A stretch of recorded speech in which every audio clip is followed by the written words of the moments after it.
கொத்தமல்லியை யூஸ் பண்ணி ஒரு அருமையான துவையல் தான் செய்ய போகிறோம். 3 வேளை சாப்பிட்டா கூட இதில் சலிப்படையவே மாட்டோம். அவ்வளோ ருசியான இந்த கொத்தமல்லி துவையலை செய்வதற்கு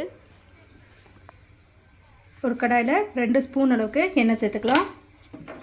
1 ஸ்பூன் அளவுக்கு உளுத்தம்பருப்பு, 1 ஸ்பூன் கடலைப்பருப்பு, 2 பச்சை மிளகாய், ஒரு காஞ்ச மிளகாய், ஒரு சின்ன துண்டு இஞ்சி, இதெல்லாம் சேர்த்து நல்லா பொன்னிறமாக வறுத்துக்கலாம்.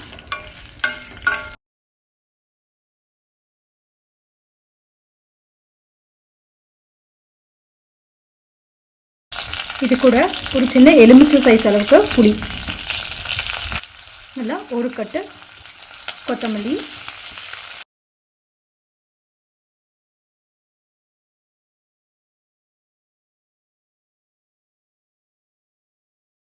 ஒரு 2 ஸ்பூன் அளவுக்கு தேங்காய் துருவல் சேர்த்துக்கோங்க.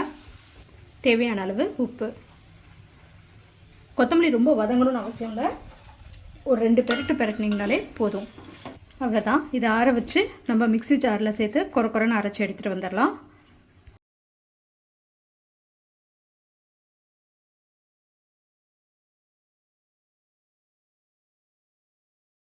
கம்மியான அளவு தண்ணி சேர்த்து நல்லா கொரன்னு துவையல் பதத்துக்கு அரைச்சி எடுத்துகிட்டு வந்தாச்சு. இப்போது நம்ம அந்த துவையலை சாதத்து மேலே வச்சு கொஞ்சம் நல்லெண்ணெய் இல்லைன்னா நெய் விட்டு பிசைஞ்சு சாப்பிட்டு பார்த்தீங்கன்னா அவ்வளோ டேஸ்ட்டாக இருக்கும். ட்ரை பண்ணுங்கள். அன்போடு சமைச்சு அருமையாக சாப்பிட்லாம் வாங்க.